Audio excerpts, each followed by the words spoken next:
TVN 내시뉴스입니다. 6.3 전국 동시지방선거가 30일 앞으로 다가온 가운데 중앙선거관리위원회는 거소투표 접수를 오는 12일부터 16일까지 받습니다.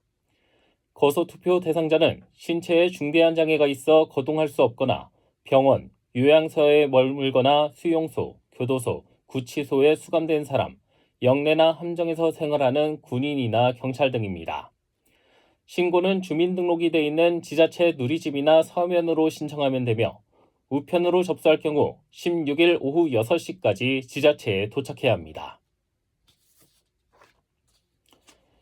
고유가 피해지원금 지급이 시작된 지 일주일이 지난 가운데 전체 대상자 중 76.4%가 지원금을 신청해 어제까지 1조 4천억 원을 지급받은 것으로 나타났습니다. 행정안전부에 따르면 어제까지 지급 대상자 322만여 명 중 246만여 명이 고유가 피해지원금을 받았습니다.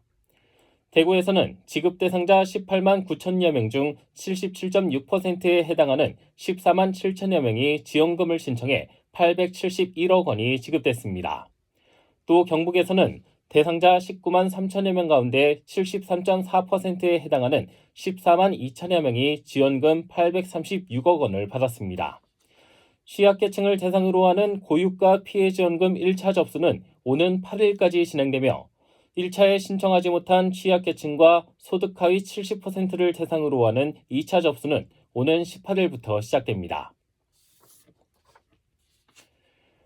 국토교통부는 시민 참여형 도로 환경을 조성하기 위해 2026 도로안심 서비스 국민참여단을 오늘부터 21일까지 모집합니다.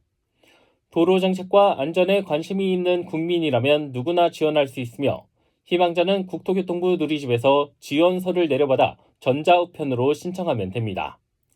참여단으로 선정되면 1년간 낙하물이나 도로 파임, 야생동물 교통사고 등 위험 요소를 스마트폰 앱으로 신고하는 역할을 수행하게 되며 활동 실적에 따라 활동비와 표창이 수여될 예정입니다.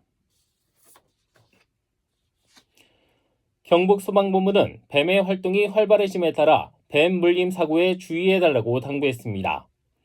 경북소방본부에 따르면 2023년부터 지난해까지 최근 3년간 경북 내에서 뱀 물림으로 인한 인명피해는 400사건이었으며 이 중 91%가 4월부터 9월 사이에 집중됐습니다. 또 지난달에도 뱀에 물리는 사고가 나는 등 올해에도 11건의 뱀 물림 사고가 발생했습니다. 뱀 물림 사고가 발생하면 즉시 119에 신고하고 상처를 깨끗하게 세척한 뒤 물린 부위 위쪽을 느슨하게 압박해야 하며 물린 부위를 입으로 빨거나 강하게 묶는 것은 자제해야 합니다. 한국도로공사 대구경북본부는 오늘과 내일 대구경북 32개 고속도로 휴게소에서 어린이날 행사를 진행합니다. 휴게소에서는 어린이 선물 세트와 캐릭터 풍선 나눔, 보물찾기 등의 증정 행사를 진행하며 영유아 전용 식사 메뉴를 1,500원에 판매합니다.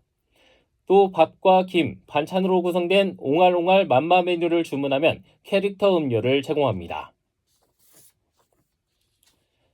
대구 동성로의 상가 공실률이 1년 만에 하락했습니다. 한국부동산원의 임대동향 공실률에 따르면 1분기 동성로의 중대형 상가 공실률은 26.3%로 전분기보다 0.6%포인트 하락했습니다. 상가 공실률이 떨어진 것은 지난해 1분기 이후 4분기 만입니다. 다만 대구 전체 중대형 상가 공실률은 전분기보다 0.2%포인트 높아진 18.3%를 기록해 6분기 연속 오름세를 보였습니다. 오늘 낮 12시 10분쯤 경북 칠곡군 망정 1교차로에서 주행하던 승용차의 불이 나 30분 만에 꺼졌습니다. 이 불로 다친 사람은 없었지만 차량 한 대가 모두 불에 탔습니다. 경찰과 소방은 정확한 화재 원인과 피해 규모를 조사하고 있습니다. 대구지방법원은 피의자가 도망칠 수 있게 도운 40대 A씨에게 징역 10개월에 집행유예 2년을 선고했습니다. A씨는 지난 1월 대구 남구에서 전자금융거래법 위반 혐의로 체포됐다 도주한 B씨를 남구 모처에서 자신의 차에 태워 경북 구미의 공장 인근에 내려준 혐의로 재판에 넘겨졌습니다. 날씨입니다. 내일 대구 경북은 맑은 가운데 아침 최저 기온은 4도에서 12도 분포를 보이겠습니다. 신건입니다. 내시 뉴스를 마칩니다. TVN